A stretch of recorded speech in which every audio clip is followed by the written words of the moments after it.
लाल किला कोई अंग्रेजों के कब्जे में थोड़ी था कि जो आपने जाके फतेह कर लिया। कोई झंडा चढ़ाना है आप अपने घरों पर चढ़ाइए, अपने गुरुद्वारों पर चढ़ाइए, जो जो आपकी जगह है वहां चढ़ाइए ना। आज आप लाल किले में तिरंगे को फेंक कर, आप एक धर्म विशेष का झंडा लगाकर आप क्या संदेश देना चाहते हैं? जो दिल्ली पुलिस के अंदर लोग हैं वो कौन हैं? वो क्या टाटा बिरला के घर से हैं, अंबानी अडानी के घर से हैं? वो भी तो किसान परिवार के बच्चे हैं। वहां पर तमाम महिला पुलिसकर्मियों के साथ बदसलूकी की गई, वहां पर तमाम मीडिया की बहनों के साथ बदसलूकी की गई, परंतु अपने नेताओं का एजेंडा चलाने वाले लोग आज जो है मुंह में दही डालकर बैठे हैं। बड़े बड़े इनके एजेंडे चलाने वाले पत्तलकार, मैं उन्हें पत्तलकार कहूंगा क्योंकि वो उन्हीं पार्टियों की जूठन पर पलने वाले लोग हैं और वो लोग उन्हीं का एजेंडा चलाने की कोशिश कर रहे हैं। जो व्यक्ति एक दिन पहले रोता हुआ दिखाई देता है और कहता है कि मुझे गोली मार दो, और अगले दिन वही बंदा पलट जाता है, कहता मैं तो नहीं रोया था, मैं तो वही हूं, मैं तो यही बैठा। आप बताइए, किसानों का आंदोलन है ना, अल्लाहू अकबर के नारे लग रहे हैं राकेश टिकैत की जनसभाओं में। गर्व से सीना चौड़ा हो रहा होगा मेरे जाट भाइयों का कि वहां पर अल्लाहू अकबर के नारे लग रहे हैं। क्यों इसको सांप्रदायिक रंग दे रहे हो तुम? यदि आप थोड़ा सा राकेश टिकैत का पोर्टफोलियो खोलेंगे तो आप पाएंगे कि 2 से अधिक प्रदेशों में उसके दर्जन भर पेट्रोल पंप हैं। उसके जो है उत्तर प्रदेश के अंदर कम से कम जो है 5-6 ईंटों के भट्टे हैं, 2-3 गाड़ियों के शोरूम हैं, ईंटा बालू का और पत्थर का जो है काम चलता है, और ये लोग किसानों के नेता हैं। शर्म आती है। तथाकथित किसानों के ठेकेदार बलवीर सिंह रज्जोवाल, उनका बयान तो आपने सुना होगा। उन्होंने बोला, उन्होंने सारा का सारा ठीकरा जो हरियाणा के जाटों के ऊपर फूंक दिया। उन्होंने बोला इन जाटों ने जो है जाट आंदोलन में भी गंद मचाया था और आज भी इन्होंने गंद मचाया। किसानों की ठेकेदारी किसानों ने जो है किसी परिवार विशेष को नहीं दी है। ये कांग्रेस के अंदर जो परिवारवाद चल रहा है ना कि भैया नेहरू जी के बाद इंदिरा जी, इंदिरा जी के बाद राजीव जी, राजीव जी के बाद एंटोनियो माइनो जी, एंटोनियो माइनो जी के बाद राहुल विंसी जी, क्यों? नाम के पीछे गांधी लग रहा है तो इनको ठेकेदारी मिल गई। ये किसानों का आंदोलन बिल्कुल नहीं है। ये अपनी डूबती हुई राजनीतिक नैया को बचाने का, ये जो आरएलडी वाले लोग हैं, सपा वाले लोग हैं, कांग्रेस वाले लोग हैं, ये टिकैत को मोहरा बनाकर किसानों के कंधों पर बंदूक रखकर ये लोकतंत्र की हत्या करने का प्रयास कर रहे हैं। महापंचायत करके क्या बोल रहे हैं? कह रहे हैं कि बीजेपी वाले जो है लव जिहाद की बात करते हैं, बीजेपी वाले 3 तलाक की बात करते हैं। भाई 3 तलाक से जयंत चौधरी को कोई नुकसान हो रहा है क्या? या 3 तलाक से राकेश टिकैत को कोई नुकसान हो रहा है? जो सभा जो गाजीपुर में लगी है वहां पर देश के प्रधानमंत्री को गालियां बकी गई हैं। आपने अपने पिताजी का मस्तक नीचे किया है, अपने पिताजी के जीवन भर के संघर्ष को डुबोया है। आपने अपने पिताजी के संघर्ष की नीलामी 10 जनपद पर कर दिया राकेश टिकैत। जब यह बिल पास हुआ था तो राकेश टिकैत वो पहले व्यक्ति थे जिन्होंने बाकायदा ऑन रिकॉर्ड बयान दिया है और उन्होंने कहा कि ये जो बिल है मेरे पिताजी के 27 वर्षों के सपने को साकार करता है। तो राकेश टिकैत आज दुनिया के सामने हाथ ऊपर करके बोल दे, राकेश टिकैत तब पागल था या राकेश टिकैत अब पागल है। उसने स्टेज पे आकर अपनी बात कही। उसने क्या कही कि जाटों ने 2 गलती कर दी। बोला एक तो चौधरी साहब को हरवा दिया और दूसरा बोला मुसलमानों को मारा। आप सोचिए कितना खतरनाक सिनिस्टर प्लॉट किया गया है। तो सबसे पहले तो इन नेताओं की डीएनए की जांच कर लेनी चाहिए जो पल में तोला और पल में मासा, पल पल में पलटते हैं। तो मेरी किसान भाइयों से अनुरोध है कि पहले इन लोगों का डीएनए चेक करें आप। नमस्कार, मैं हूं ऋषभ अवस्थी और आप देख रहे हैं ओ न्यूज़। आज हमारे साथ जुड़े हैं वेद प्रकाश जी जो कि राजनीतिक विश्लेषक हैं। आइए इनसे बात करते हैं। सर, आपका चैनल में बहुत बहुत स्वागत है। धन्यवाद जी। मैं आपसे समझना चाहूँगा कि जैसा आपने जो अंदाजा लगाया था गणतंत्र दिवस की पूर्व संध्या पे कि किस तरह से साजिश जो है वो रची जाने वाली है, उससे भी बड़े लेवल पर साजिश रियल में दिखाई दी सड़कों पर। आप कुछ क्या बताना चाहेंगे? देखिए, आज इस देश के अंदर कुछ ऐसे वामपंथी और उग्र वामपंथी अर्बन नक्सल जिनको कहा जाता है, और ये समूचे विपक्ष के लोगों का एक फैशन हो गया है कि देश को जो है एक ऐसी अग्नि में झोंक दो कि जहां एक तरफ देश के प्रधानमंत्री 130 करोड़ भारतवासियों के गर्व की बात करते हैं, वहां कुछ लोग इस देश के जो है राजधानी को जो है बंधक बनाने पर तुले हुए हैं। अभी पिछले साल आपने देखा कैसे सीए और एनआरसी के आंदोलन की आड़ में देश की राजधानी को अग्नि में झोंक दिया, और आज इस तथाकथित किसान आंदोलन के नाम पर जो है राष्ट्र के गणतंत्र दिवस वाले दिन जो है देश का अपमान हुआ है, देश के तिरंगे का अपमान हुआ है। जब अगर ये किसान आंदोलन है तो वहां पर एक धर्म विशेष के, एक संप्रदाय विशेष के नारे क्यों? अगर ये किसान आंदोलन है तो वहां पर जो है धार्मिक उन्मादियों की भीड़ क्यों? अगर ये किसान आंदोलन है तो वहां पर एक धर्म विशेष का झंडा चढ़ाना क्यों? अरे भाई, लाल किला कोई अंग्रेजों के कब्जे में थोड़ी था कि जो आपने जाके फतेह कर लिया। कांग्रेस के बड़े बड़े ट्विटर हैंडल पोस्ट कर रहे हैं कि जो है किसानों ने लाल किला फतेह कर लिया। किससे फतेह कर लिया भाई? आप अपने देश के गणतंत्र दिवस वाले दिन, अमूमन जिस गणतंत्र दिवस की शोभा बढ़ाने के लिए तमाम जो है वैश्विक नेताओं को बुलाया जाता था, इस वर्ष जो है इंग्लैंड के प्राइम मिनिस्टर बोरिस जॉनसन आने वाले थे और कोविड के चलते वो नहीं आए। जहां भारत के गणतंत्र दिवस पर पूरे विश्व की निगाहें थी, वहां आप लोग अपने ही देश के लोकतांत्रिक व्यवस्था को तार तार कर रहे हैं। आप लोग जो है अपने धार्मिक उन्माद में इतने ज्यादा पागल हो गए, इतने ज्यादा आप लोग आगे बढ़ गए कि आपने तिरंगे को जो है ऐसे फेंका, वैसे फेंका, आपने लोगों के हाथ से तिरंगा उठाकर नालों में फेंका और उसके बाद आपने जो है अपने धर्म विशेष का जो है झंडा चढ़ा दिया। अरे भाई, आपको इस देश का कानून आपको धार्मिक स्वतंत्रता देता है। आपको, हमको, इस देश में रहने वाले हर भारतवासी को अपने एक धार्मिक स्वतंत्रता है, धर्म को जो है धारण करने की, अपनी धार्मिक पहचान की स्वतंत्रता है। आपको झंडा चढ़ाना है, आप अपने घरों पर चढ़ाइए, अपने गुरुद्वारों पर चढ़ाइए, जो जो आपकी जगह हैं वहां चढ़ाइए ना। आज आप लाल किले में तिरंगे को फेंक कर, आप एक धर्म विशेष का झंडा लगाकर आप क्या संदेश देना चाहते हैं? आप देखिए, जो दिल्ली की जो है लॉ एंड ऑर्डर व्यवस्था बनाने के लिए जो दिल्ली पुलिस के अंदर लोग हैं, वो कौन हैं? वो क्या टाटा बिरला के घर से हैं, अंबानी अडानी के घर से हैं? वो भी तो किसान परिवार के बच्चे हैं। वहां पर तमाम महिला पुलिसकर्मियों के साथ बदसलूकी की गई, वहां पर तमाम मीडिया की बहनों के साथ बदसलूकी की गई, परंतु अपने नेताओं का एजेंडा चलाने वाले लोग आज जो है मुंह में दही डालकर बैठे हैं, क्योंकि बताया जा रहा है देश के बहुत बड़े चैनल जो अपने आप को नंबर 1 बताता है, उसकी एक जो है एंकर के साथ बदसलूकी की गई है, परंतु उस चैनल ने वो पूरी की पूरी खबर दबा दी ताकि ये जो है जो तथाकथित बिचौलियों का आंदोलन चल रहा है, इसमें कोई जो है प्रभाव नहीं पड़े। तो आज देश शर्मसार हुआ है। आप एक तरफ वो जो पुलिस के जवान हैं जिन्होंने कोविड से लेकर ठंड, गर्मी, बरसात, तीज, त्योहार कुछ नहीं देखा, और वो लोग आपकी सुरक्षा के लिए, प्रदेश के अंदर शांति बनाए रखने के लिए, राजधानी के अंदर शांति बनाए रखने के लिए उन्होंने हर चीज दांव पे लगा रखी है, और वो आपसे जो है हाथ जोड़कर विनती कर रहे हैं कि हम भी तो किसान परिवार से आते हैं। जब आपको 12 बजे से 5 बजे तक का समय सरकार ने मुहैया किया था, तो आपको सुबह 9 बजे से बैरिकेडिंग तोड़ने का ज्वर क्यों चढ़ा?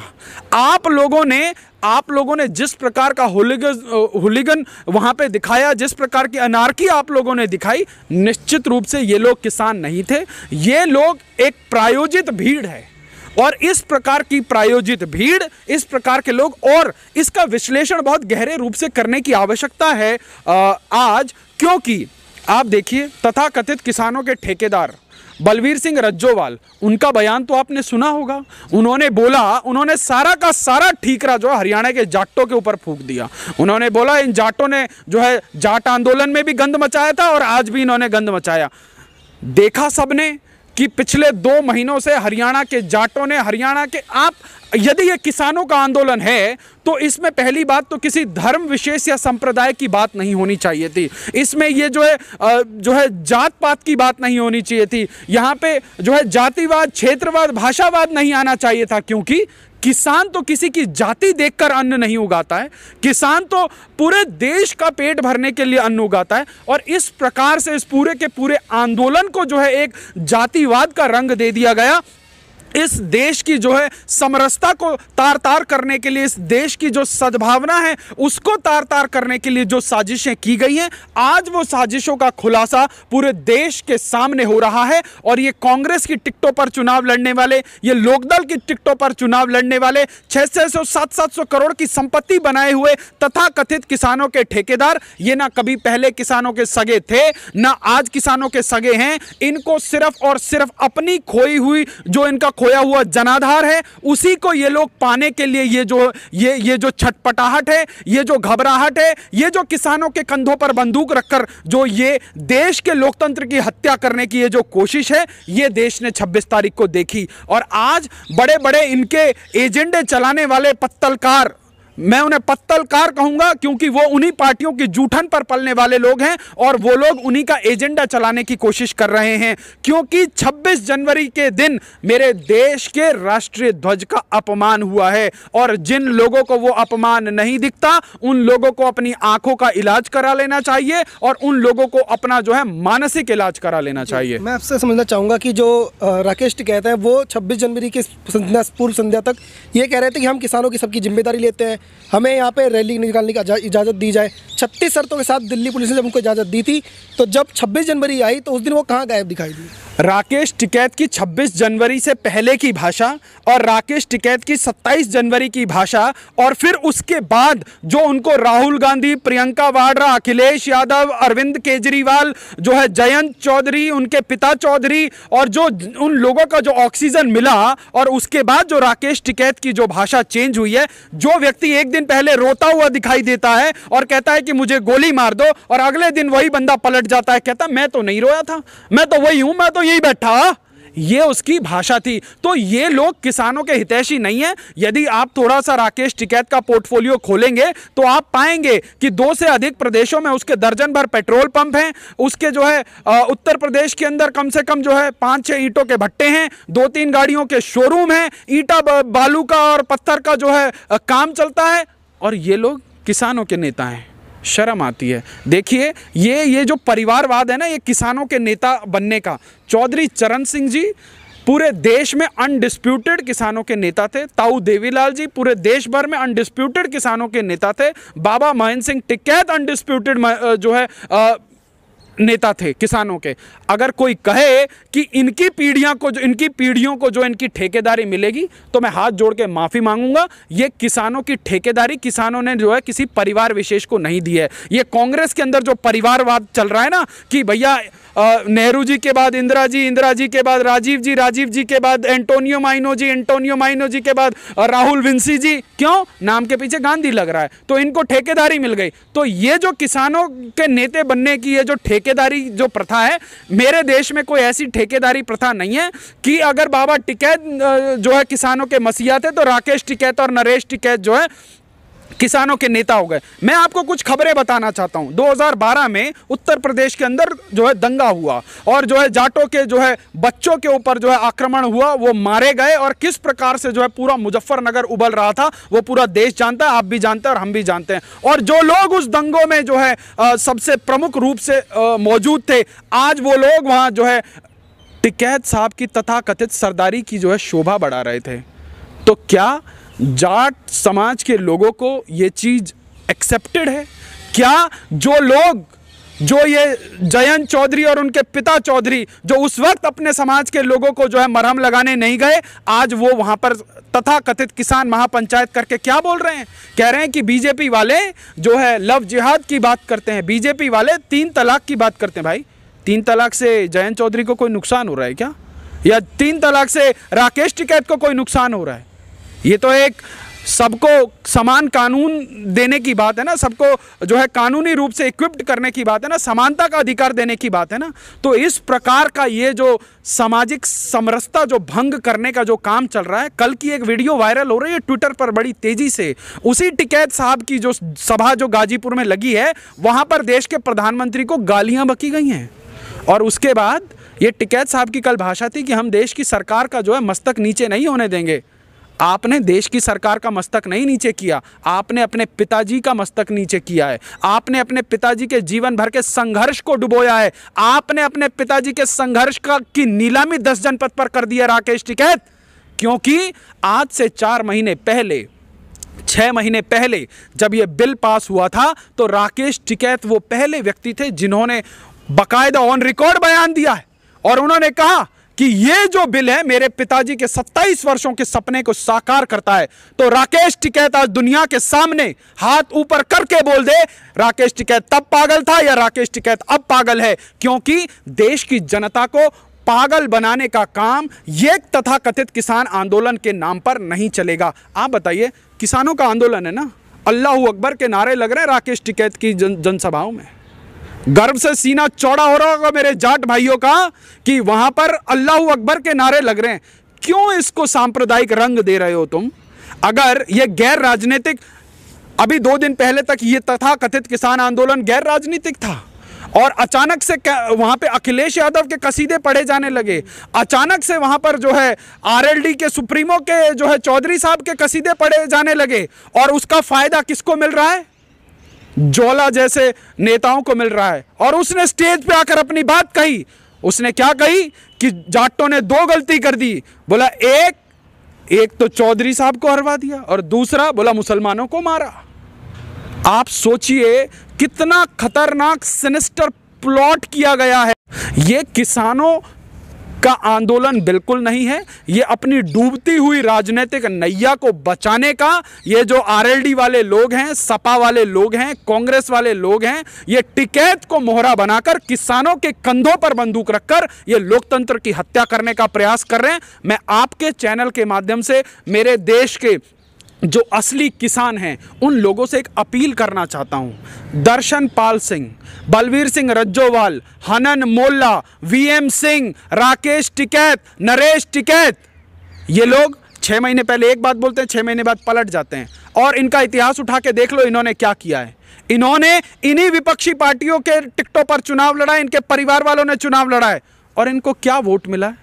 किस प्रकार के जनप्रतिनिधि हैं? देखिए, ये लोग तो फिर कल जाकर अपने दबड़ों में घुस जाएंगे, ये लोग अपने करोड़ों के बिजनेस चलाएंगे। आप बताइए, एक किसान यूनियन का नेता 600 करोड़ से अधिक की प्रॉपर्टी, पीलीभीत से 2 बार सांसद का चुनाव लड़ा कांग्रेस की टिकट पर, और वही कांग्रेस का घोषणा पत्र उठाकर देख लीजिए जो एपीएमसी मंडी खोलने की बात करता है, और वही कांग्रेस का राष्ट्रीय अध्यक्ष और कांग्रेस के सांसद जो वायनाड से चुनाव जीत कर आते हैं, और उसी केरला में एपीएमसी मंडी नहीं है मेरे भाई।